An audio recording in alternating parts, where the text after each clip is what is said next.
Okay, now we are recording. Today is October the 5th. Today is our class for learning English through world events. And the first thing we are going to do in today's session is to check the correct answers for the work Grammar Focus that you completed last week. So remember that for our exam, which is next week, the 14th and 15th of October, Thursday and Friday, we will include exercises of these 6 points.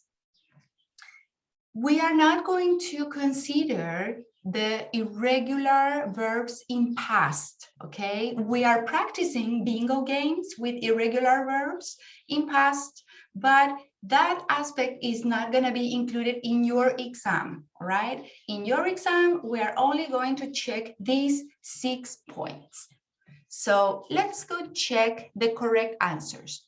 Last class, we studied that we use have to or has to in the case of he, she, it for present if we talk about a formal obligation that is provided by experts or authorities, that we use this more in speaking, and that we need to be careful. If we talk about the third person, he, she, it, we need to check has. If it's a negative form, we need to say does not have, okay? Because the S goes to does.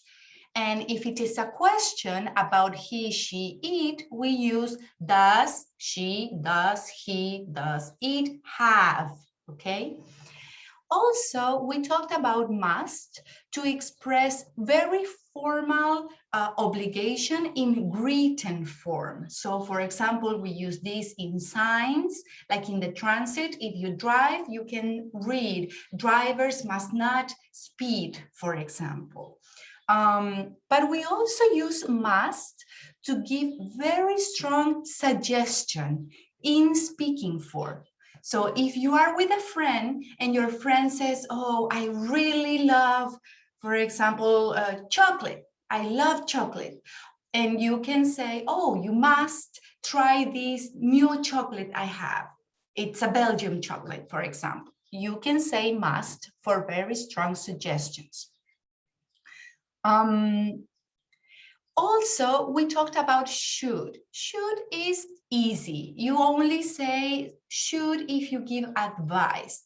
We have to be careful with must and should because these two are modal verbs. In English, there are 11 modal verbs. 10 plus 1, 11. And must and should are two of those modal verbs. When we have a modal verb, we use the modal verb in positive or negative, and then we use the verb in infinitive. I'm gonna make the screen bigger. Okay, can you see that? Can you show me with a thumbs up if you can see this? Please, just let me know if you are following. Thank you very much. Okay, thank you so much. So remember, we have to be careful about two things. First, what is the purpose? What is your intention? Oh, I want to give an opinion, all right? You can use must if you are speaking, if you want to give a suggestion. You can use should if you want to give a suggestion. Oh no, my purpose, my intention is to say something that is obligation. Well, you can use must. If you are writing the obligation, you can use have to or has to, or you can use, well, have to, has to, and must, yes, to say that something is an obligation. So first thing, you need to check your intention, okay? And secondly, equally important is the grammar, the structure, the form. And the form in a modal verb is always subject, modal verb, negative or positive, that depends, and the verb in infinitive. So here we have subject, you, modal verb, must, in this case negative, must not, mustn't, and the verb in infinitive, be. And that is the complement, okay? You must not be late. So here are the correct answers. If we have a lot of work to do, you must not be late. It's not an option. You are forced. You cannot be late. It's a rule, okay? If you say something is a secret, you cannot tell anyone. You cannot tell, you must not tell. It's like stronger recommendation. Don't have to and doesn't have to is like an option. Well, if you want to do it, it's possible, okay, no problem, but you don't have to. So we have in the scale, we have, for example, don't have to, it's not necessary. Cannot, you cannot do something, it's not allowed, it's not correct. And then you must not, it means that it's a rule, it's the law, okay? We have like a scale. In here, for example, the museum is free. It's not necessary that you pay. You don't have to pay, okay? When you say children must not tell lies, it's very naughty. Maybe the mother or the teacher or the educator is saying that. I could say children don't have to tell lies. But if I say children don't have to tell lies, it means it's okay if they tell lies. You see, it's okay if you do it, if you don't. And the don't have to means that it doesn't matter. It's not necessary, but if you do it, who cares? In this case, if I say children don't have to tell lies, I'm saying that it's okay that they tell lies. That's why the correct answer is must not. Okay. I don't have to do my washing because my mother does it for me, so it's not necessary. And we don't have to rush. We don't have to be fast because we have plenty of time. Any questions about this? Any comments?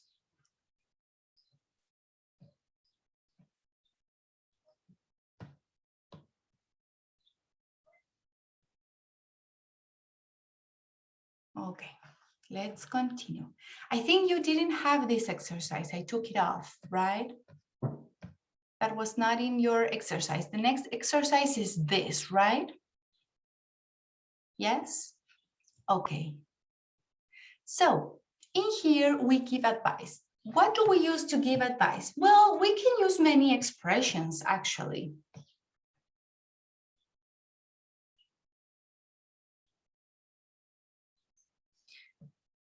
Okay, yes, this was just parentheses because I'm checking the chat box. This work was autonomous work for last week, and you had to send me an email with this document completed. So the deadline was yesterday. If you didn't send me the document, please contact me on email and we will see what we can do together, all right? But I received most of your work. So when we give advice, we can use many expressions. Right now we are studying. Maybe we can say must. Yes, if you want to give a very strong recommendation, oh, you must visit this place, it's wonderful. Yes, that is correct. And usually we use should, okay? So we have here 8 situations. And for each situation in here, I invented a suggestion for you to check. It's okay if you don't have exactly the same. Obviously, it's not going to be the same. The important thing that you need to check in here are 2 things. One, that the intention, the information, the content of the ideas is coherent, right? So if you have a problem about pronunciation, the solution is coherent, is related to the problem, okay? So first, we concentrate on the ideas. Secondly, we concentrate on the structure, the form. In this case, remember, in a sentence, using modal verbs, we use the subject, in this case you, we have the verb.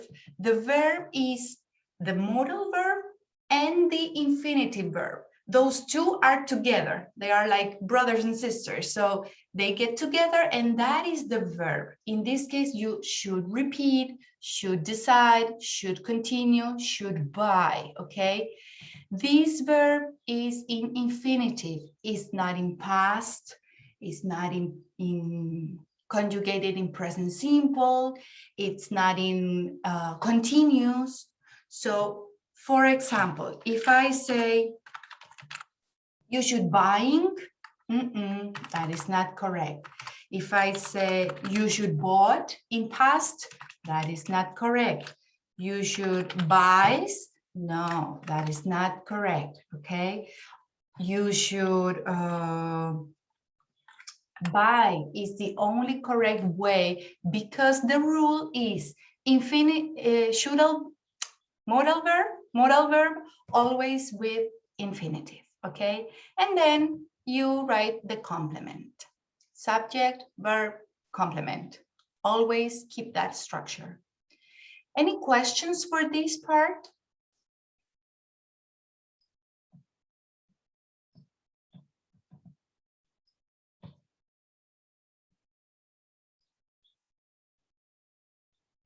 There is one more thing that I want to share with you. Look at this. Number 6. We have subject, you. We have the verb, should practice, and voice record. We have 2 verbs in there. 2 verbs. But the should in here is applying for practice and for voice record. I don't need to repeat. I don't need to say you should practice and you should voice record yourself. No, I can say only one time because it's right next to it. I can say you should practice and voice record yourself. And I understand my opinion is that you practice, my opinion is that you voice record, okay? That is correct, that is possible because this should is applying for both, for the practice and for the voice record, okay? All right, let's go to the next one. Irregular plurals. Remember, I was confused. That happens when you are a teacher. You can be confused. I was confused with the irregular plural for bus. It turns out that bus is not irregular. Bus is a regular noun. So to have the plural of bus, you only add buses, es, okay? And for the rest, we have these rules. We have a rule if the word finishes in FE, if the word finishes in F, if it ends in O, in US, in I. We have rules for all of this. And as always in English, we have the very, very special rule. In this, there isn't like a fixed rule, but you just need to memorize the word, all right? So that happens for man, food, child, person, mouse, tooth, and those you need to just learn them. And also we have special plurals that don't change. It's the same in singular and in plural. We have some pictures there for you to remember. And the plurals, the correct ones are children for child, buses, shelves, theses with E, that is the plural, phenomena, stimuli, women is plural, woman is one, deer is the same, foot is feet, syllabi is many syllabus, many syllabi, okay, that is the plural. Fish is the same, analysis with E, people is for person and yourselves. Very commonly, I see this mistake.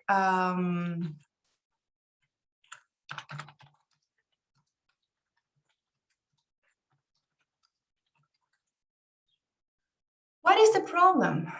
What is the problem if I say there is a children in the school? Anyone? Any volunteer?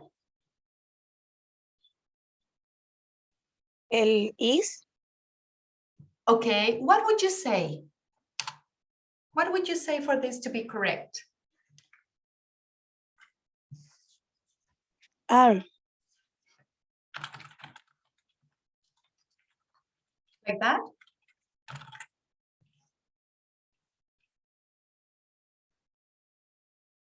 Do you mean like that?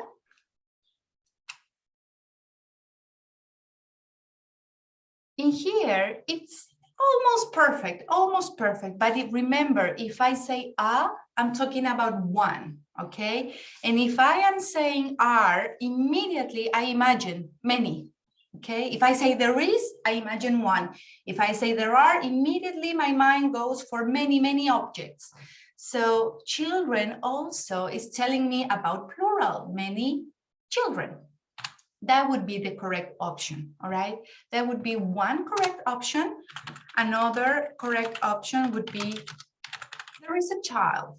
That is grammatically correct, all right? That is very common mistake. Usually, the same goes for this.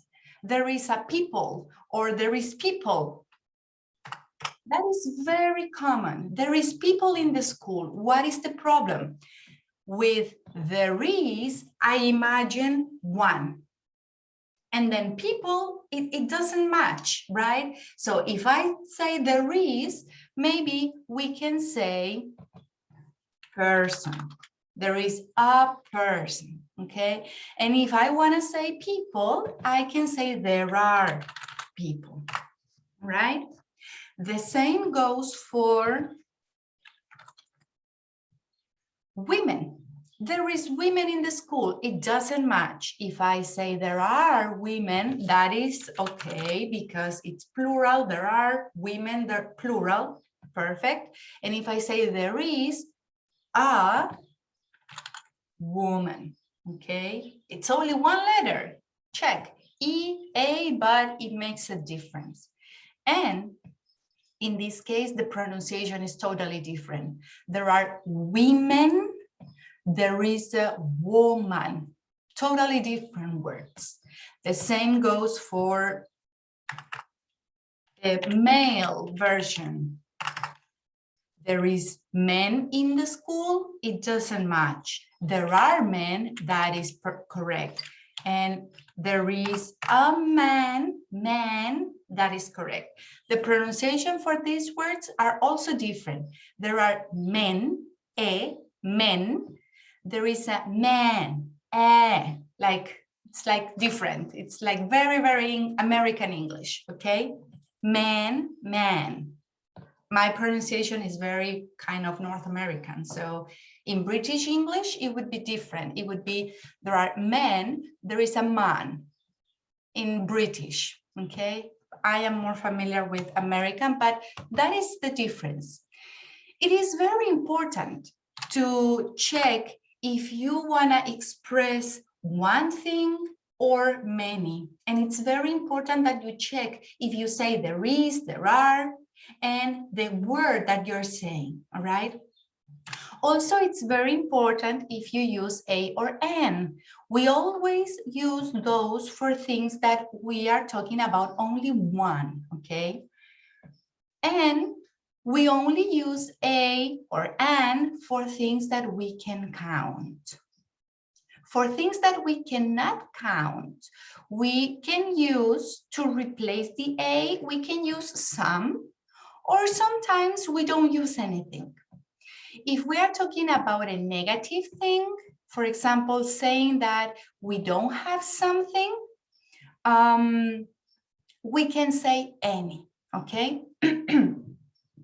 Esta parte puede ser un poquito confusa, ¿ya? ¿Por qué? Porque se mezclan dos cosas. Por una parte se mezcla si estoy hablando de countable o uncountable, ya tengo como dos aspectos, si son cosas que puedo contar o que no puedo contar. Y para nosotros es muy difícil, nosotras que hablamos español como idioma nativo, ¿por qué? Porque en español no tenemos esta diferencia de countable, uncountable. Y además, porque en inglés hay cosas que para ellos son incontables, por ejemplo, el agua, y para nosotras, sobre todo en el contexto chileno, sí las contamos. Por ejemplo, yo podría decirle a alguien, oye, dame un agua, y me van a entender y no va a haber ningún problema, ¿ya? En inglés sería muy raro, entonces sí, es difícil. Lo primero es aprender cuáles son las palabras más comunes que no se pueden contar en inglés, ¿ya? Eso es mi primera recomendación, aprender las palabras más comunes que no se pueden contar en inglés.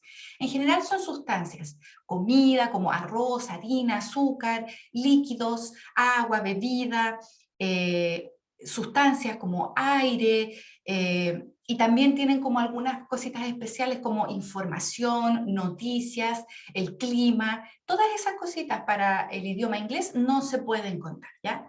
Entonces primero hay que tener muy clarita esas dos cosas. Y luego, después de esa pequeña confusión, tenemos como una dimensión que la atraviesa así. Cuando hablo de una afirmación, cuando hablo de una negación, cuando hablo de una pregunta, ¿ya?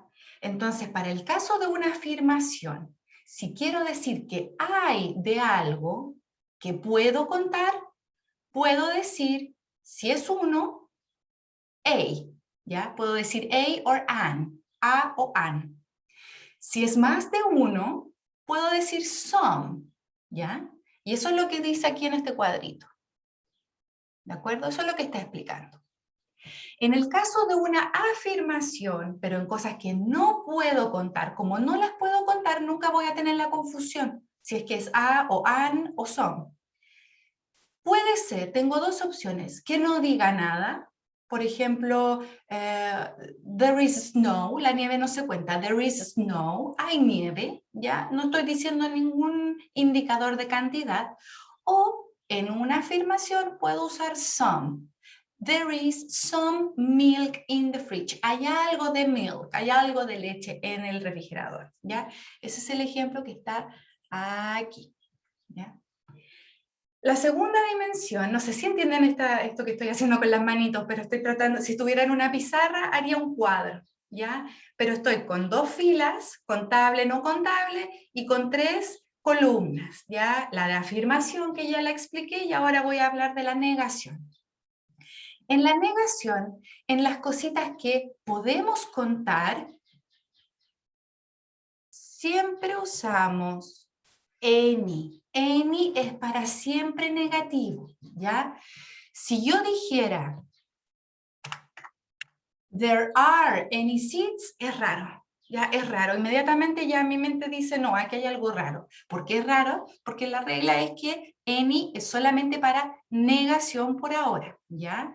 Entonces, si quiero decir una negación, por supuesto que tengo que poner no, ¿ya? Y si lo quiero contraer, there aren't, ¿de acuerdo? Eso es solo para negación en cosas que no puedo contar, que puedo contar. Pero también en las cosas que no puedo contar uso any, ¿ya?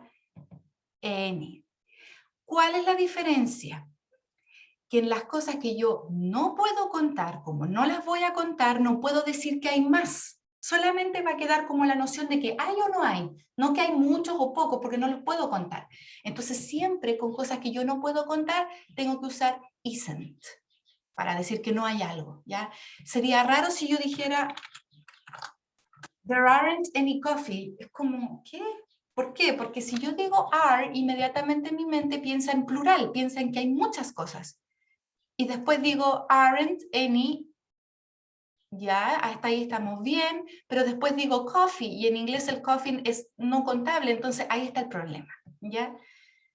Siempre que yo hable de algo que no puedo contar en una negación, tiene que ir con isn't, ¿ya? En cambio, las cosas que puedo contar, tengo la opción. Puedo decir aren't any seats, pero también podría decir there isn't any seat. En este caso, tengo que fijarme que estoy hablando de isn't, inmediatamente pienso en una cosa, ¿ya? Es una negación, por lo tanto uso any, vamos bien, y hablo de seat, hablo de un asiento. Si yo dijera seats, ahí ya queda el problema, ¿ya? ¿Por qué? Porque estoy hablando de una cosa, Estoy hablando que no hay, ya, perfecto, pero después hablo con más de un acento, entonces ahí ya hay una confusión, ¿ya? No sé si queda un poquito más claro hasta ahora. Hemos hablado de contable, no contable, afirmación, negación. Por ahora. ¿Vamos bien? You can show me, yes, thumbs up, no. ¿Todavía hay confusión? Miss, hay un ejemplo que me costó mucho, el de, es una oración que dice información que está abajo. Ya. La información, la vamos a ver abajo, es no contable en inglés. Entonces vamos a ver cuál es la oración y vamos a ver qué regla aplica. Vamos para allá. Ven que acá, en esta foto, está como lo más común que no se cuenta, ¿ya? Yo les sugiero que revisen las fotitos que les coloqué porque es lo más común. Aquí dice que cosas que no se cuentan en inglés, por ejemplo, información, ¿ya? Yo no puedo decir una información, dos informaciones, tres informaciones, pero sí puedo contar pedacitos de información. ¿Dónde está? Ya. Dijimos que en afirmaciones, en cosas que no puedo contar, tengo opciones. Si es una afirmación, ya, es una afirmación. Es algo que no puedo contar, efectivamente, es algo que no puedo contar. ¿Cuáles son mis opciones? ¿Puedo no colocar nada? I have important information for you. Sí, podría ser. Puedo usar some, según lo que acabamos de estudiar, la regla, ¿ya? Some podría quedar ahí, ¿ya? Pero también podría contar pedacitos. Yo puedo usar medidas y las medidas sí se pueden contar. Entonces yo, para la información, usamos pedacitos de información. Podría decir, I have...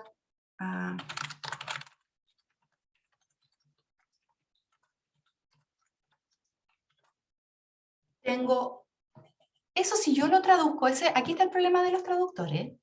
Si yo lo traduzco literal, me dice en español, tengo un pedacito de información importante para ti. Eso en español no tiene nada de sentido. Suena ridículo, ¿cierto?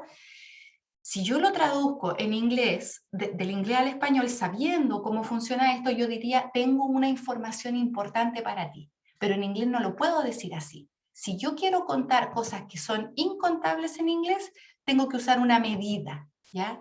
Y cada cosita incontable tiene su medida especial. En el caso de la información, puedo contarla con un pedacito, ¿ya? Un pedacito de información. Pero si nos guiamos solamente por la regla que vimos arriba, esa habría sido la respuesta correcta, Elizabeth. Some. Porque aquí está la regla. Si hablo de algo en afirmación que no puedo contar, puedo usar some. ¿Quedó más clarito, Elizabeth? Sí, Miss, creo que al final llegué a esa conclusión, pero no estoy segura, no lo Ok. recuerdo. Bueno, pero ahora Gracias. sí, sin ningún problema. Recuerden siempre, son afirmaciones, ¿ya? Any, negaciones. Y esto se atraviesa por, se puede contar, no se puede contar, y ahí es donde ustedes tienen que tener mucho ojito, si es que están usando is, or are, or isn't, or aren't, y si es que de lo que están hablando es contable o no contable, ¿ya? Finalmente, la tercera dimensión que yo les explicaba, afirmación, negación, interrogación. En interrogaciones utilizamos el an, si es que estoy hablando de contable y es una cosa. Recuerden que el a o el an es solamente para una cosa. ¿De qué depende si uso a o an? De si la palabra que viene inmediatamente después comienza con vocal. Pero ojo, esto no es en escritura, es en sonido, ¿ya? En sonido. Entonces, si yo digo email, I es una vocal, sí, empieza con A, ¿ya? La vocal de esta palabra es I, no es E, se escribe E, pero se pronuncia la vocal I, ¿ya? Si yo dijera, a ver, déjenme pensar un ejemplo.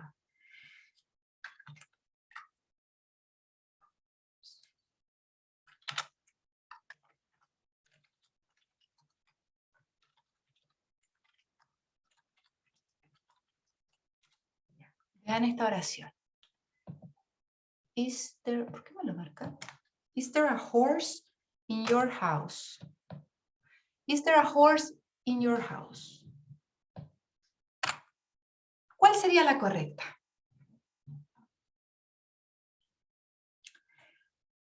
¿Con qué letra empieza la palabra inmediatamente después? De nuevo, problema para los que el primer idioma es español. ¿Por qué? Porque en español la H es muda, la H no se pronuncia, ¿cierto? Entonces alguien podría decir, ah, pero es que empieza con la O porque la H no se pronuncia, entonces es vocal, le coloco an. Porque es el sonido, ¿ya? En inglés, horse, horse, no empieza con vocal, empieza con una consonante que es la H. En inglés existe esa consonante, ¿ya? Entonces, no empieza con vocal, por lo tanto, no va an. Is there a horse? Y ahí sí está correcto. Entonces, lo primero es, en preguntas, para cosas que puedo contar, que son solo una, puedo usar is, siempre is, como there is, pero el is como que lo saqué de acá y lo puse al comienzo, ¿ya? Is there an email address to write to? ¿Ya? ¿Hay alguna dirección de correo a la que yo pueda escribir? Bien, está correcto. Esta, are there any chairs? ¿Hay algunas sillas? Entonces acá yo saco el are de aquí, porque se supone que estaba acá en la afirmación, lo saco de ahí, lo coloco al comienzo. Are there, bien, any, bien, porque estamos en una pregunta. Chairs en plural, muy bien, porque estoy hablando de are, ¿ya? Y en pregunta estamos bien. Siempre en pregunta el any, ¿ya? Pero también puedo preguntar cuántos hay. Y si yo voy a hablar de cosas que puedo contar y pienso que pueden haber más de una, voy a decir how many. El many es siempre para cosas que puedo contar, ¿ya? Entonces, how many chairs are there? Eso está correcto porque estoy hablando de más de una silla. Las sillas se pueden contar, entonces uso el many y coloqué el are, ¿ya? ¿Cuál sería un error común? Que aquí yo colocara is. No corresponde porque estoy hablando de más de una silla, ¿ya? ¿Cuál sería otro error? Que yo colocara chair. Tampoco corresponde porque estoy hablando de más de una silla. Entonces tiene que haber coherencia, ¿ya? ¿Y qué sería otro error muy común? How much chairs. Tampoco corresponde porque las sillas yo las puedo contar y en inglés el much solo se usa para la otra columna, para cosas que no puedo contar en una pregunta, ¿ya? El many queda solo en cosas que puedo contar. Entonces acá en la otra fila, en los no contables, usamos para preguntas también el is, también usamos el any para preguntas y negación. Y si quiero preguntar cuánto hay, qué cantidad hay, uso el much. El much es como el hermanito, el que viene a reemplazar al many, pero inmediatamente yo sé que es algo que no puedo contar. Y la respuesta podría ser hay mucho, hay poco, hay harto, podría decir hay 3 litros, podría decir eso, pero la pregunta es much. Y finalmente hay una cuarta dimensión que lo hace un poquito más confuso, que todo lo que yo no puedo contar y todas estas reglas que revisamos se vuelven contables si es que yo uso una medida, ¿ya? Una medida. ¿Qué es una medida? Por ejemplo, el pan yo no lo puedo contar, pero si yo lo corto y tengo una rebanada de pan, una rebanada, la rebanada la puedo contar. Esa es una medida. La harina, yo no la puedo contar en inglés, pero si yo uso una taza de harina, la taza de harina la puedo contar. Entonces, si yo voy a aplicar una medida, todo lo que vimos, las reglas que vimos de los no contables, yo tengo que pensar que son contables. Y uso toda la gramática, a, an, some, any, there is, there are, uso toda esta gramática como si fuera contable, ¿ya? Pero solo si tengo una medida. Si no tengo la medida, no va a funcionar, ¿ya? Y por eso es que aquí tenemos, por ejemplo, lots of, muchas, a lot of, un montón de nieve, por ejemplo, there is a lot of snow, hay un montón de nieve. O también podría decir acá, por ejemplo, una rebanada de pan. La fruta no se puede contar, ¿ya? Pero podría decir una caja de fruta, sí, un cajón de fruta, podría decir una plantación de fruta, sí. El jugo podría decir un vaso, un litro, una cucharada de jugo, sí, pero el jugo no, ¿ya? El arroz lo mismo, todo lo que está aquí no se puede contar, pero si yo uso la medida, inmediatamente aplican las reglas de los contables. ¿Alguna duda, consulta? Yo sé que esto no es fácil y es un poquito confuso, pero son reglas básicas para empezar a articular el inglés con buena gramática. Miss, la 6, ¿cómo quedaría? Yo lo dejaría en blanco. It's not good weather for hiking. No hay buen clima. No hay buen clima, porque el weather no se cuenta. El clima, el tiempo. Entonces quedaría como que no, ¿ya? También podría ser, si aplicamos la regla, there isn't any good weather for hiking. Gramaticalmente también estaría correcto, ¿ya? Porque en la regla dice que en negaciones, contables y no contables, usamos any, ¿ya? Así que estaría bien. ¿Alguna otra duda para que ustedes revisen su guía, sus respuestas? Si les queda alguna duda de esto, no voy a leer todas las oraciones.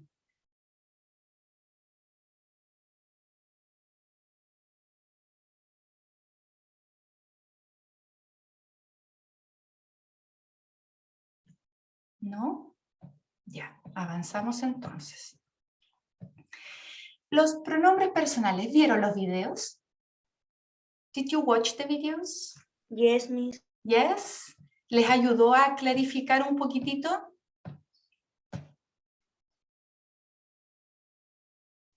Miren, en los pronombres personales, ¿por qué son tan importantes? Porque yo creo que les expliqué la semana pasada, siempre un nombre, a ver, en una oración, siempre que hablamos, armamos estructuras, ¿ya? Armamos oraciones, así nos comunicamos. En inglés, la oración siempre va a ser sujeto, verbo y complemento. El complemento puede haber muchas cosas, ¿ya? Puede haber objeto, directo, indirecto, adverbio de tiempo, adverbio de cantidad, adverbio de lugar, ¿ya? Pero lo principal que no puede faltar es sujeto-verbo en una oración, ¿ya? Es lo más principal. ¿Qué es lo que pasa? A veces nos confundimos y en inglés repetimos el sujeto. ¿Cuándo lo repetimos? Por ejemplo, si yo digo the university it is. Y ahí sigo hablando algo, lo que sea la universidad. La universidad en este caso sería el sujeto. Is sería el verbo. ¿Y qué función está cumpliendo el it? No está cumpliendo ninguna función. Está en realidad sobrando. ¿Y cómo sé eso? Porque yo todos los sujetos siempre tengo que saber a qué pronombre se está traduciendo. En este caso, la universidad es una cosa, por lo tanto se traduce al pronombre it, ¿ya? Los pronombres son I, you, he, she, it, we, you, they. Entonces, yo tengo que saber que la universidad se traduce a it, pero no lo coloco doble porque nosotros no repetimos los sujetos, ¿ya? Solamente digo the university is, por ejemplo, big, grande. Y si después quiero volver a hablar de la misma universidad, sonaría raro si yo vuelvo a decir the university y vuelvo a decir algo, y después de nuevo the university y vuelvo a decir algo, y lo mismo. Sonaría muy raro, ¿cierto? Entonces, ¿qué es lo que hacemos? Imagínense que aquí yo estoy haciendo una descripción de la universidad. Y claro, la primera vez tengo que decir la universidad para saber de lo que estoy hablando. Pero a lo mejor la segunda vez no quiero decir, volver a repetir la universidad. Tengo que saber, a ver, cuál es el pronombre que está funcionando acá. Y eso es lo que viene a reemplazar. Y ahí es donde yo coloco it. ¿Ya? Porque yo sé que ese it es lo mismo que yo dijera la universidad. ¿Ya? Y vuelvo a hablar de la información de la universidad. Y quizás la tercera vez no quiero volver a decir it. Quiero decir de nuevo the university, para que suene un poquito más equilibrado lo que yo estoy diciendo y no que estoy repitiendo como un robot. ¿ya? Y quizás la cuarta vez que vuelva a mencionar la universidad, porque recuerden que en inglés siempre hay que mencionar el sujeto, vuelvo a decir it, ¿ya? Para hacer ese juego es porque es tan importante conocer los pronombres personales, ¿ya? Lo mismo pasa con los otros pronombres. Si yo digo, por ejemplo, my family, ¿a qué pronombre se traduce? It, mi familia, una familia, una cosa. Por lo tanto es it, ¿ya?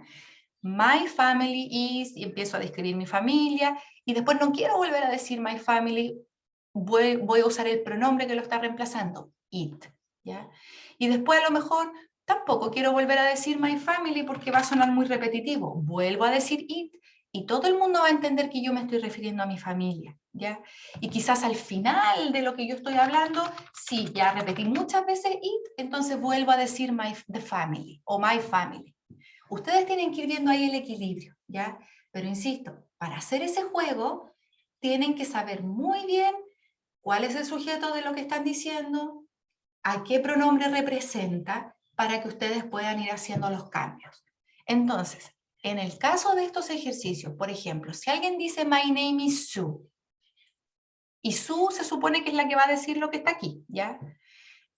O me refiero a ella. ¿Qué diría ella? I am English and this is my family. ¿Por qué? Porque si yo estoy diciendo mi nombre es Sue, ¿a qué pronombre reemplaza my name?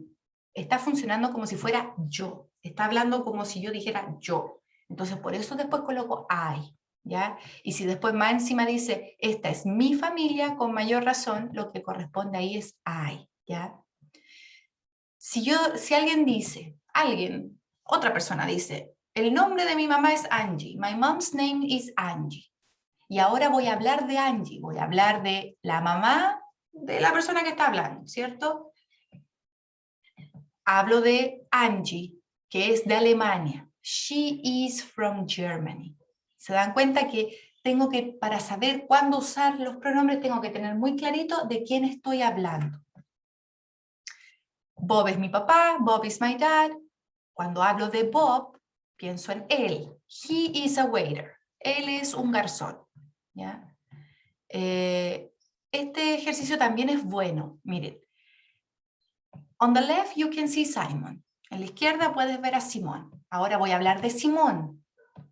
¿Cómo lo diría? Si hablo de Simón, él, porque es uno. Él es mi hermano, ¿ya?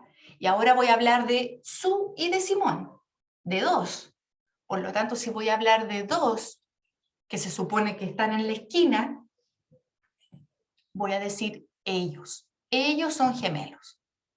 ¿Se dan cuenta? En el caso del perrito, dice nuestro perrito es una niña, nuestra perrita es una niña, Judy, ¿ya? Y ahora voy a hablar de Judy. Puedo usar los dos, puedo usar it, porque es un animal, y en inglés los animales se dicen con it, si es que es uno, pero también puedo decir she, sería lo más normal que yo dijera she para un animal, ya nadie se va a espantar si están hablando en inglés y dicen she por su mascota, porque su mascota es casi miembro de su familia. Si hablo de muchos, Sue, Simón, Angie y Bob, ¿a quiénes reemplaza? ¿Qué pronombre reemplaza a todas esas personas? Ellos, they, ¿ya? Ellos viven en Canterbury. Canterbury es una ciudad de Inglaterra. Ahora voy a hablar de Canterbury. ¿Qué pronombre lo reemplaza? Es una ciudad, una cosa. It lo reemplaza, ¿ya? It is not far from London. O sea que Canterbury no está lejos de Londres. Si yo borrara esto, me imagino que yo ya hablé antes de Sue, Simón, Angie y Bob. Ya hablé de ellos antes. La gente sabe que estoy hablando de ellos. Entonces ahí yo puedo decir, ellos viven en Canterbury y todos sabemos que se trata de Sue, Bob, Simón. They live in Canterbury, it is not far from London. Inmediatamente yo entiendo, si yo digo el it, yo entiendo que me estoy refiriendo a esto, a Canterbury, ¿ya? Así es que así funcionan los pronombres. Por eso hay que sabérselos muy bien, ¿ya? Yo he visto en algunos ejemplos, y no solamente de ustedes, es muy común que en primero, segundo, incluso en tercer año, del programa en la universidad haya problemas con los pronombres, que incluso se confunde el he con el she, ¿ya? Que se dice, o a lo mejor se confunde más que el he con el she, el his con el her, ¿ya?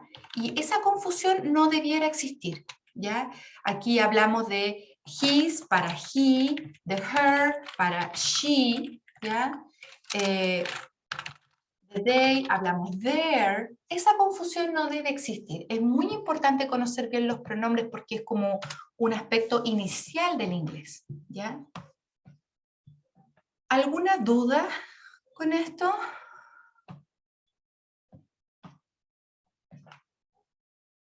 Bueno, y lo último, ya vamos a ir a... Sí, parece que hay una duda. Claro. Daniela, es muy común confundirnos con estos ejercicios, ¿ya? ¿Por qué? Porque estos ejercicios son confusos donde tiene aquí, entre paréntesis, el nombre de la persona, ¿ya?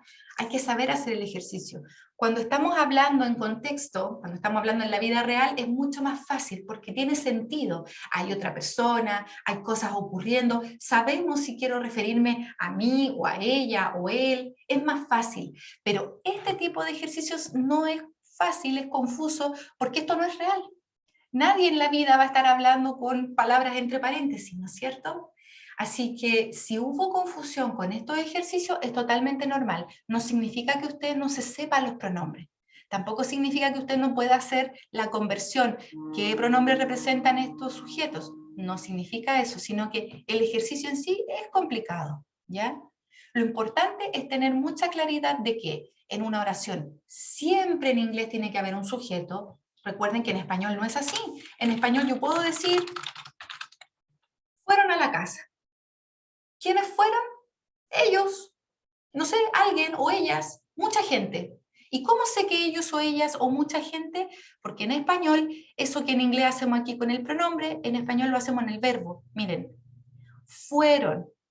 Esa conjugación de verbo a mí me dice que se trata de un they, que pueden ser ellos o ellas. Me dice que es una acción en pasado. Me lo dice, pero en inglés no. Si yo digo,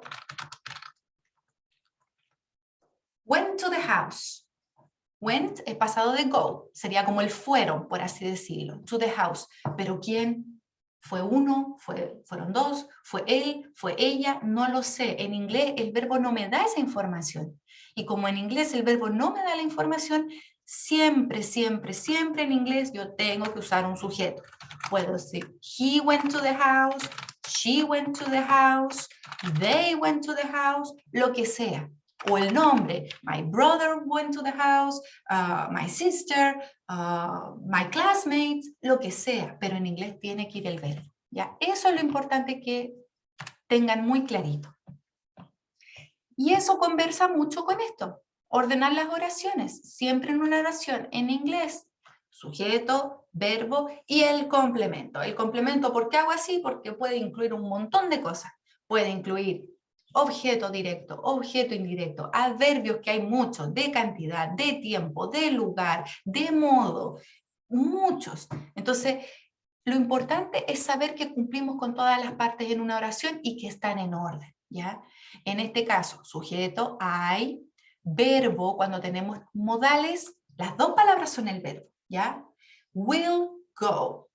Recuerden que con verbos modales el verbito de al lado es infinitivo, no se conjuga, ¿ya?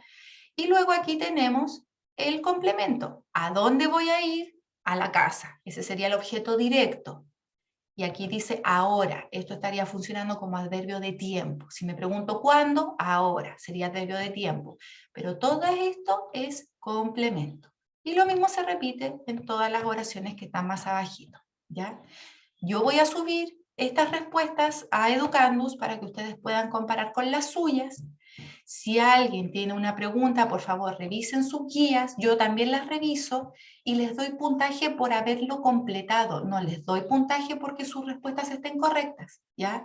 Les doy por cada 3 tienen un punto, ¿ya? Porque yo multiplico por 0,3 el puntaje total.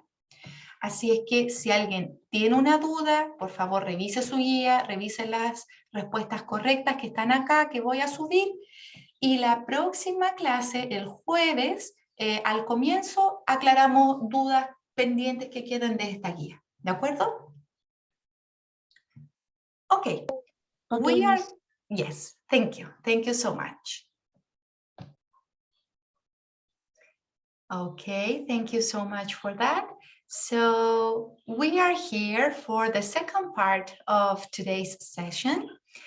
Today, we are going to start participating in this wonderful activity. I must say, I observed all of your work, all of your videos, and you did such an amazing work. I am really proud. I can see that you did a wonderful, wonderful contribution. So you should pat on your back and feel very proud about this. Now, today we are going to start with the first symposium. Every week, every Tuesday, we are going to watch one symposium, okay, till the end of the semester. After we watch the symposium, you are expected to continue contributing into the activity. Remember that this activity was supposed to be live, and if that had been the case, the experts would have shared the topic, and you as audience would have participated by asking questions, making comments, and contributing. However, that was not possible to do. So what we did was to record everything. We are working synchronously. We are not working live in a synchronous way, but we are following asynchronous work. So every Tuesday, we are going to watch the video with the symposium, and you are expected to take notes so that you can contribute as audience. Remember that your participation as audience is also part of your evaluation. We have final mark for speaking in this module. 50%, the half is your presentation, and the other half, 50%, is your ongoing participation every week. Now, this week and next week are not going to be evaluated. We are going to practice. Only practice for 2 weeks, right? And then the third week, I am going to start evaluating your participation, okay? So relax. This week, your participation as audience is not evaluated. Next week is not evaluated, but the following week, we will start, all right? So check that you are expected as audience to show your gestures. Now, we will make a calendar because I don't expect for you to turn your cameras on every week. No, but I will make a calendar and I will tell you, okay, I am going to evaluate your gestures as audience and your body language this day. And so that day you turn your camera on and I will evaluate. En español, recuerden que la actividad de simposio representa la evaluación final de su speaking para este curso. La mitad de esa nota, el 50%, va a ser su presentación grabada que ustedes ya entregaron, ese trabajo ya está listo, pero el otro 50% va a ser su participación continua todas las semanas como público, ¿ya? Esa evaluación como público vamos a comenzar a practicarla esta semana. Pero esta semana y la próxima será solo de práctica. No voy a evaluar lo que hagan, ¿ya? Solamente vamos a practicar. A contar de la tercera semana ya sí vamos a evaluar porque ya vamos a haber practicado. Entonces, ¿qué se espera de ustedes como público? Primero, que monitoreen su lenguaje corporal. No voy a esperar que enciendan sus cámaras todas las semanas. Vamos a hacer un calendario y se va a destinar un día o 2 días para que ustedes se les evalúe su lenguaje corporal y ustedes van a saber que ese día van a tener que tener sus cámaras encendidas como público y tienen que demostrar todas estas criterios, todos estos criterios para yo decir sí, usted cumple con los requisitos mínimos que se esperan de un público atento, comprometido, empático, respetuoso. ¿Y qué es lo que vemos? Por ejemplo, que sean puntuales. Si decimos 1 hora, no pueden llegar atrasadas, ¿ya? Porque esto es una evaluación. Que su lenguaje corporal demuestren que están siguiendo la presentación, no que parezca que desaparecieron de la sala. Entonces, ¿qué puedo hacer? Por ejemplo, puedo hacer así, asentir, o decir, ok. A veces se ve, no es la idea que tengan el micrófono abierto, pero la idea es que demuestren que están escuchando la presentación y prestando atención. También se espera que los días que no tengan las cámaras encendidas, si alguna de las cosas que se dijeron en la presentación me llama la atención, yo puedo usar un emoji. Puedo usar un thumbs up, puedo usar un corazoncito, puedo usar una carita riendo, puedo usar una carita llorando. La idea es demostrar que estoy conectada, estoy siguiendo la presentación, ¿ya?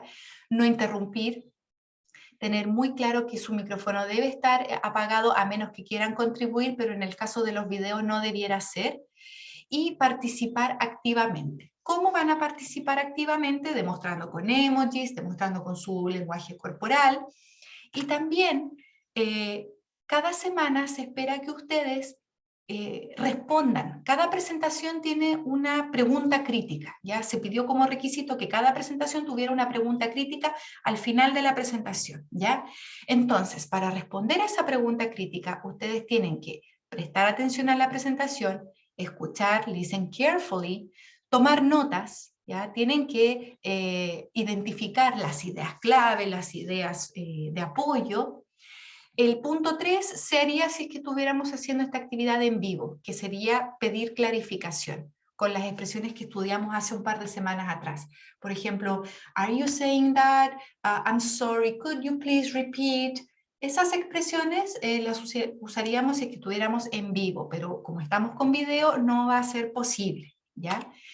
Entonces, en base a la información que ustedes tomen nota, que estén prestando atención, ustedes tienen que identificar la pregunta crítica de cada presentación, usar las notas que tomaron de la presentación y generar su respuesta considerando los criterios de evaluación, ¿ya?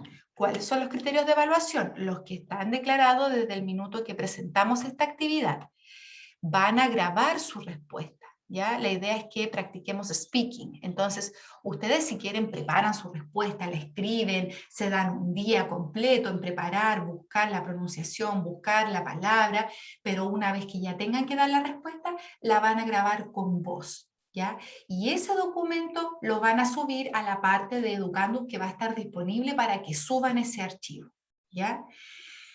¿Qué se va a evaluar? Que ustedes su discurso sea fluido, que se pueda entender su pronunciación, la sintaxis es el orden de las palabras, que haya sujeto, verbo, objeto, que el tono sea el adecuado, que haya pausas. La idea no es que cuando hablemos, a veces cuando estamos nerviosas, sobre todo hablando en otro idioma, hablamos muy rápido, muy rápido, muy rápido. No, tratar de hablar con pausas, con tonos, porque hay un otro o una otra persona que va a escuchar eso. Y la idea es que esa persona lo entienda para que pueda contribuir y seguir la conversación, ¿ya? También se espera que lo que ustedes digan esté basado en la información de la presentación, por eso es tan importante que tomen nota, que pueden usar resumen de ideas de la presentación, pueden hacer comentarios, pueden estar de acuerdo o en desacuerdo de manera educada, tal como lo vimos con las expresiones que estudiamos unas semanas atrás. Hay que volver a esos PowerPoint, abrirlos y ver cuáles son las expresiones que se estudiaron. Y cuando ustedes den su respuesta, debe ser organizada. ¿Cómo organizamos una respuesta? Primero decimos la idea principal, apoyamos lo que queremos decir con ejemplos o con una explicación. Si vamos a decir eventos en el tiempo, podemos usar transiciones de tiempo, por ejemplo, puedo decir primero, segundo, first, later, consequently, como resultado, consecuentemente, por un lado, por el otro. Estas expresiones también las revisamos en una de las clases. Utilizar transiciones académicas. Recuerden que este módulo busca ayudarlas a desarrollar su lenguaje académico. Entonces ahí tenemos que concentrarnos. Y en términos de gramática, no se espera que su inglés sea perfecto 100%, pero sí vamos a revisar aquí que puedan articular ideas en presente y en pasado sin mayores errores, ¿ya? Y aquí es donde vamos a estar evaluando lo que practicamos con los bingos, los verbos irregulares en pasado, los verbos en presente. Aquí es donde se va a evaluar eso, ¿ya? ¿Pueden cometer errores? Por supuesto. ¿Les va a quitar puntaje? No, siempre y cuando la idea se entienda, y este va a ser el criterio de evaluación cada semana, ¿ya? Yo voy a escuchar sus audios. La idea es que ustedes, si necesitan escribir su respuesta, escríbanla, prepárenla. Si se sienten nerviosas con la pronunciación, revisen la pronunciación de las palabras. En Google pueden incluir una palabra y va a salir la pronunciación. Y su respuesta debe ser una grabación de audio por lo menos de 40 segundos, ¿ya? Parece harto, sí, pero si ustedes desarrollan una idea principal, con por lo menos 2 puntos de apoyo, algún ejemplo, alguna conexión a la vida real, algo que a ustedes les pasó, y juntando todo eso una pequeña conclusión para decir si están de acuerdo o no, o su opinión, en realidad 40 segundos es apropiado y es lo que se espera que ustedes puedan hablar, ¿ya? Después de que ustedes graben su audio, ustedes van a tener la hora de los días miércoles, que tenemos 2 horas de clases para grabar, preparar y grabar y subir este audio. Ya los días miércoles no vamos a tener clases presenciales porque se espera que ustedes estén trabajando en esto. Luego de que lo suban, las presentadoras de la semana, en este caso que son Francisca y Constanza, deben escuchar los audios y deben responder al menos a 3, ¿ya? Y pueden responder de manera escrita u oral, como ellas lo prefieran, ¿ya? Entonces, todo eso influye en la nota de la presentación, la respuesta, y ustedes cada semana van a ir juntando su evaluación en speaking. Esta actividad puede sonar un poquito demandante, puede verse un poquito difícil, ¿ya? Representa a little push, como un pequeño empujoncito para que ya comencemos a interactuar unas con otras a través de la conversación en inglés. Pero también representa una oportunidad para que ustedes ya superen hasta dónde creen que pueden llegar. Yo, en base a lo que vi en las presentaciones, las grabaciones, creo que ustedes pueden llegar muchísimo más alto en inglés de lo que creen. Y lo importante es que comiencen a darse cuenta de hasta dónde pueden llegar, ¿ya? Y la idea con toda esta actividad es desarrollar las competencias comunicativas en inglés, ¿de acuerdo? Así es que, ¿alguna duda, alguna consulta antes de comenzar? Sí. ¿Se hacía solamente una pregunta para el curso? Se hacía una pregunta, vi que habían algunas presentaciones que ofrecían 2 o 3. Sí, es que en la pauta salía que había que dar 3 preguntas, por eso pregunto. No, Entonces, era una. nosotros hicimos 3, pero pueden elegir una, la que les guste. Exacto, exacto. Si es que hay más de 3, o sea, más de una, perfecto. The more the better, mientras más mejor. Recuerden siempre que los criterios de evaluación es el piso, es la base. No significa que ustedes tienen que llegar ahí. Idealmente debieran superar los criterios, ¿ya? Así es que es solamente un piso. Si incluyeron 3, muchísimo mejor. Y por supuesto, la gente que sea público audience podrá escoger una pregunta para desarrollar, ¿ya? Recuerden, esta semana y la próxima va a ser de práctica. Vamos a participar, vamos a hacer las grabaciones, las vamos a subir a Educandos y las presentadoras van a responder como si fuera la evaluación, ¿ya? Pero para que ustedes estén más tranquilas, no va a contar la evaluación, solo va a ser una práctica, ¿ya? Para que nos vayamos acostumbrando. Yo también voy a ir dando la retroalimentación necesaria y ya en la tercera semana ahí ya nos ponemos un poquito más seria y comenzamos con el registro de la evaluación, ¿Ok? Hay un comentario más en el chat. En el caso de que alguien no haya incluido su pregunta en la presentación, no hay problema, no les va a descontar puntaje, pero háganme llegar la pregunta antes del día que les corresponde su presentación y cuando terminemos de ver el video, la publicamos. ¿Ya? ¿Alguna otra consulta, alguna otra duda?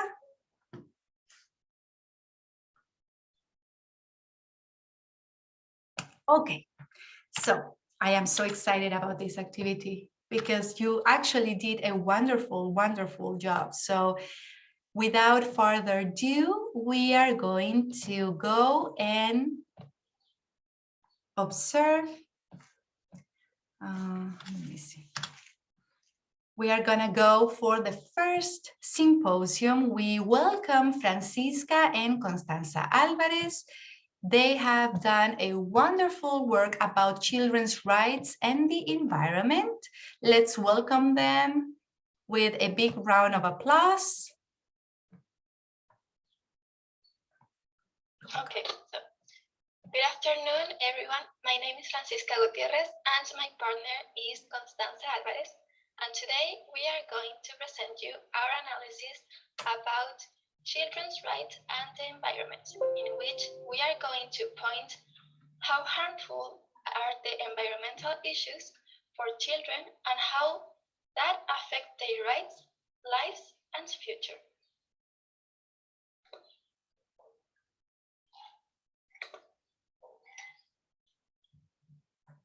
Okay, firstly, we are going to watch this video of UNICEF that explains what the children's rights are.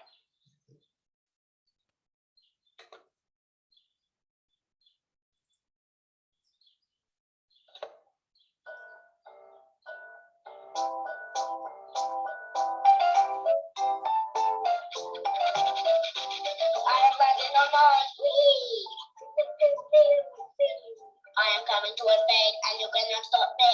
Hello? Is that my brother Jack? I have the robots taken over again. Ruby, I am going to send you with my soundtrack. You can't do that. It's against my rights. Right? Well, what if I use my left hand? No, Jack. Rights aren't about right or left hands. We learned about it at school today. Right to things people need to live a full life. You mean full life after which much birthday cake? No, silly. A full life means being able to be happy and healthy. Like having healthy food, not having to drink water with yucky stuff in it. Why would you drink water with yucky stuff in it? In some places, it's hard to find clean water, and if you drink the yucky water, it might make you sick. And if you can't go to the doctor, you might die. Hey, that's not fair. Exactly. Every child around the world has the right to live a safe and healthy life, no matter who they are, where they grew up, or what they believe, or anything like that. You mean like believing in robots? Well, I don't know about robots. Beliefs are different to imaginary games. You know my friend Charlie. His family believe in something called the dream time. Dream time? You mean like when you go to sleep? No, silly. Dream time is their beliefs about the land and how it was created. Charlie's family has the right to believe in that, and we need to respect other people's beliefs. Does respect include teasing? Because sometimes other kids tease me about my robot suit. Yes, teasing is not kind, and kids have the right to be protected and treated fairly. So you can't tease me if I believe a giant robot protected? Well, our rights are also protected by our parents and the government, you know. That doesn't sound as cool. It's really cool. All the governments around the world have made a special agreement to protect children, and they wrote it all down. It's called the Convention on the Rights of the Child. So what? The Convention on the Rights of a Child. A convention is like a promise. It's a good thing. It means that adults make sure we are free to be healthy, play, and get to go to school. Go to school.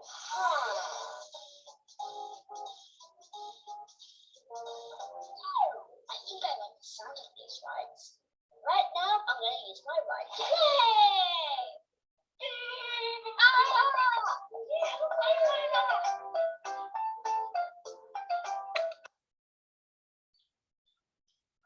So, already mentioned, children's rights are an agreement between all the countries of the world who promised to protect children and their childhood.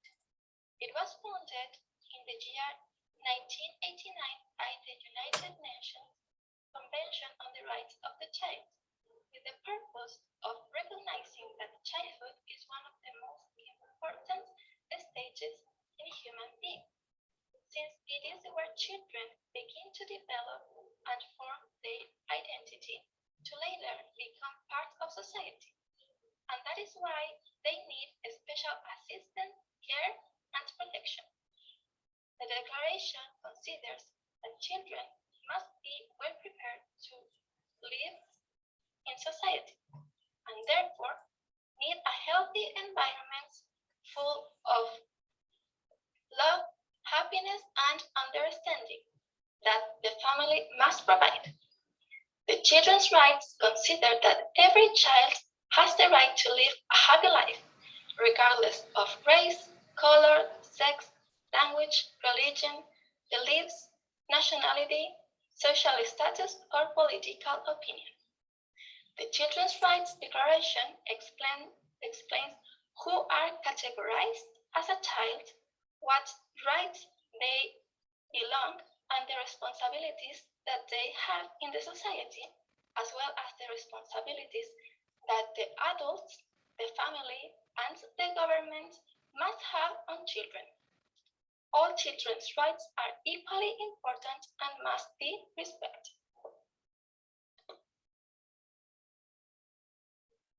As I mentioned before, all children's rights are important. However, we will name the ones that are necessary to understand our analysis regarding environmental issues and how they affect children's rights. The following rights I will name are quoted by the UNICEF. Right number 3, best interest of the child. In this, it's important that all the decisions that the government and adults make should be considered for the good of children in order to protect them. Right number 6, life survival and development. And I quote, every child has the right to be alive. Governments must make sure that children survive and develop in the best possible way. Right number 12, respect for children's views. And I quote, children have the right to give their opinion freely on issues that affect them. Adults should listen and take children seriously. Right number 13, sharing thoughts freely. This refers that every child has the right to share with others their opinions, how they feel, what they learn, etc. Right number 17, access to information. This one points to the fact that every child has the right to get information from all the devices and sources that exist. And the final one, right number 24, health, water, food, environment. And I quote, children have the right to the best health care possible, clean water to drink, healthy food, and a clean and safe environment to live in.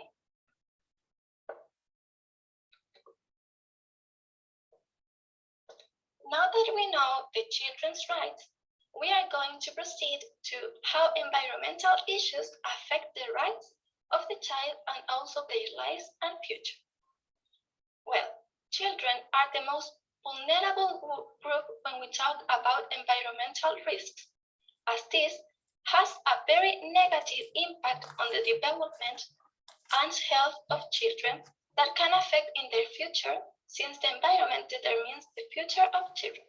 For example, if the child has more exposure to polluted places, then it's more likely to grow up with disabilities and diseases than a child who grows up in a healthy environment without pollution. Also, according to the UNICEF, in 2012, 1.7 children under the age of 5 died from diseases left by environmental problems. Besides, there is a factor that children are still growing. So in matter of that, they drink more water, eat more food, and breathe more air, which the three of them can be contaminated. Also, their systems are still developing. So children have more risks to get illnesses. So we have to protect them more. In addition, children are more exposed to environmental risks because they are in the age of playing and exploring. Children are significantly more vulnerable to certain environmental risks, such as water and air pollution, climate change, chemical and waste, radiation, sanitation, and hygiene.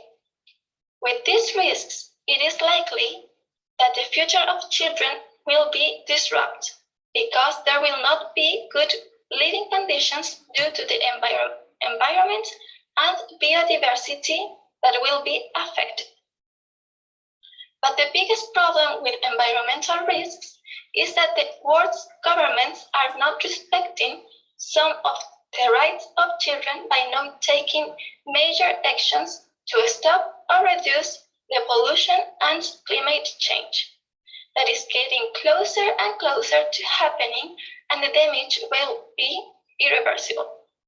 Some of the children's rights that the governments are not respecting are not having a clean and healthy environment to develop, not being able to participate and opine about the issues that affect children directly.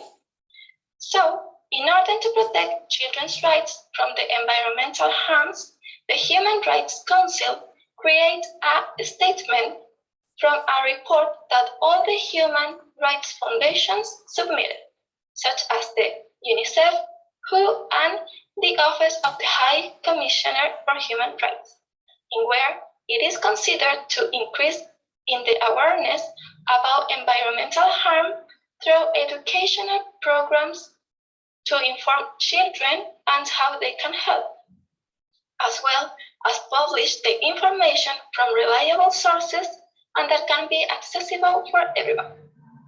Also, they considered to let children to actively participate in environmental decision-making processes where they can share their point of views and forms of expressing themselves. Besides, the states ensure that the right of respecting the interests of children is primordial, and for that they make sure to advocate more in the children's rights to protect from environmental issues as well as to give them a safe present.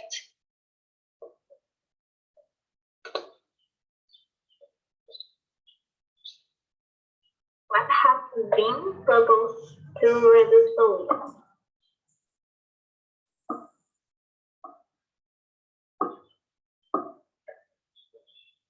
We know that pollution is an issue that affects us all equally, and therefore we must take measures to obtain a visible change either in the short or long term, which is why different measures have been implemented over time to combat pollution and eradicate it. Among these measures is the permanent vehicle restriction, eliminating fireworks, combustion, and improving their safe control. It is also necessary to have a cleaner vehicle fleet and reduce nitrogen oxide in industrial processes. We also know that older catalytic cars will have more control because they pollute 10 times more. Those cars are expected to be replaced by more modern and less pollutant ones. Certain ideas that are being implemented is the use of hybrid and electric vehicles and implement their use, increase investment in renewable energy and energy efficiency, and also design and expand green space in urban areas. Can you pass it, please?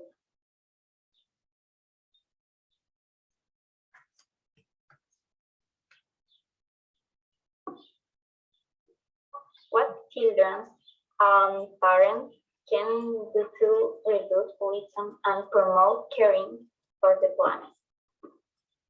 As parents, also as educators, whom children see as an example to follow, we must educate children about pollution from a young age and how we as people can contribute to eradicating pollution. That is why there are different ways that from our home we can little by little help reduce pollution. First, recycle is fun. Recycle can become a game if we teach children that it's even told be thrown into different colored buckets depending on its composition. Turn off the tap and save the water. Saving water is essential to protect the environment. If you brush your teeth or turn on the tap, remember to always turn it off. The papers to the trash. Teach children to throw their papers in the bin and not on the floor. We must explain that it is to keep the environment clean, to be able to recycle, and to protect the trees. Turn off the light. Many times we move around the house, turning on all the lights in the rooms where we pass. It is important not to forget to turn them off, and we will save life. Share your toys.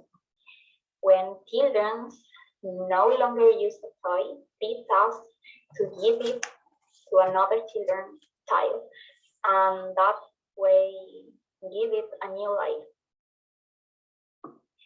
Plants are not a problem.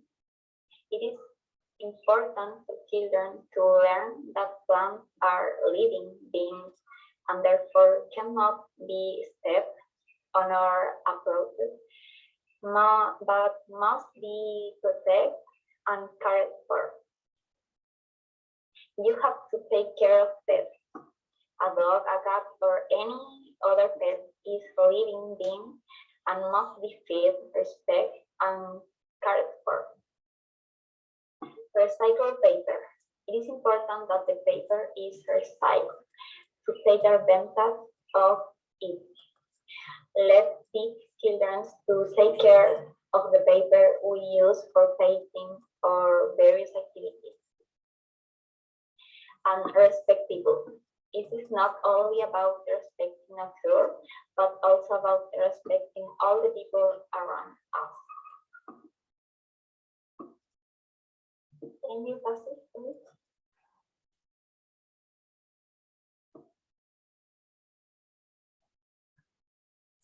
Okay, in conclusion,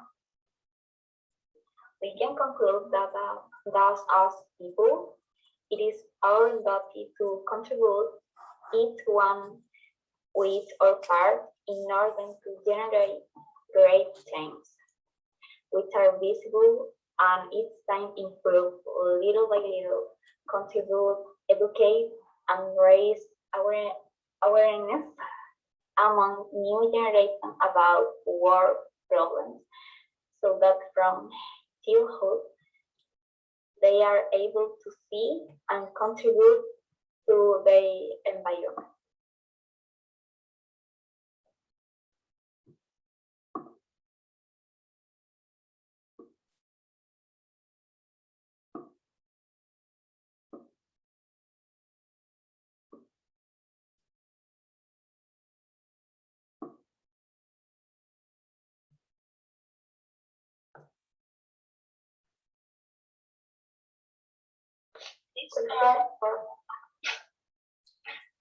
You first.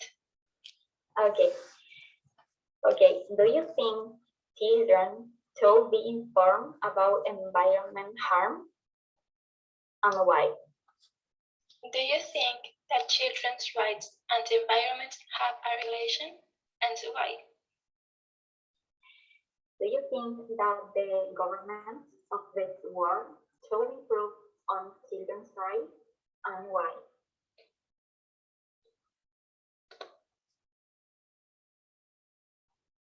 These are our bibliographic references, and that's it. Thank you so much, and bye. Bye. Thank you.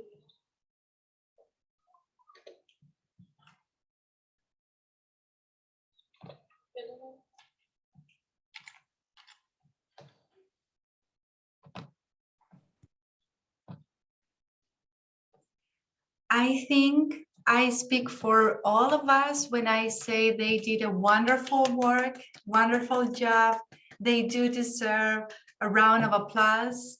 They have enlightened us about the rights of children, how environmental issues affect the rights of children, what government policies are doing about it, and also everyday easy solutions that we can use to help children contribute to this issue. So it was a wonderful presentation.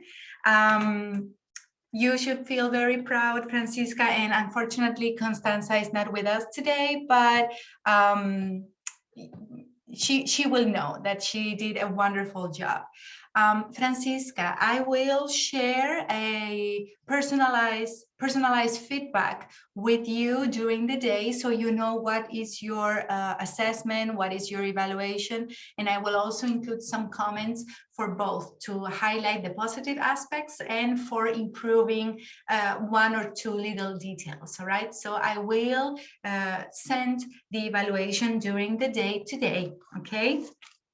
Please, everybody, remember that you are expected to use the information from the presentation, select one question that they asked, prepare your answer.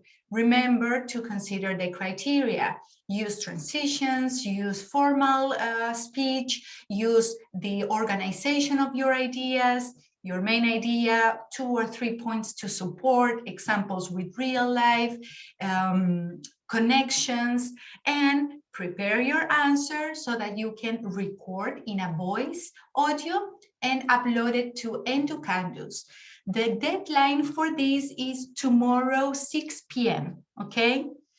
Francisca, you and Constanza are expected to listen and reply at least to 3 different audios. Okay, you can reply by using another audio, or you can reply by writing your answer. All right, and you can do the reply till Sunday. You can take all of the week to do that activity. All right.